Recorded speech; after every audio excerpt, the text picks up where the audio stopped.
அங்க எங்களுக்கு சளி பிடிச்சிச்சுன்னா 180 ml 180ல எம்எல் என்ன சிறப்பு? அது ஒரு சிறப்பு இருக்கு. என்ன சிறப்பு? ஓல்டு மங்க்னு பேரு. ரொம்ப லேட்டா இதாகுமா இல்ல உடனே கேக்கும். இப்ப எங்க நாங்க வாங்குற காஃப் வேணாமோ? அது இல்ல, நீங்க சளி ரன்னிங் நோஸ்னா ஆமா. ஓல்டு மங்கு, இருமலு சேர்த்து இருந்துச்சுன்னா மேன்சன் ஹவுஸ். இரும்பி இரும்பி சளி வந்துச்சுன்னா இரும்பி சளி வந்தா லாமார்டின்.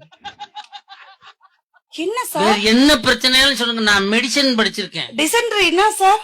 டிசென்ட்ரினாவா? ஆமா சார். டிசென்ட்ரினா பக்காடி லெமன். ஓ, லெமன் போட்டா லெமன் ஜூஸ் போட்டா சரியாயிடும். ஓகே. சத்யாக்கத்துல மூட்டு வலி, கை கால் ஜுனோ. டயட்ல இருக்கிற மாதிரி ஒரு சிறப்பு சொல்லுங்க சார். Black gold. ஏன் எல்லாம் சிரிக்கிறாங்க? அவங்களுக்கு இந்த சிறப்பு தெரியும். மெடிக்கல்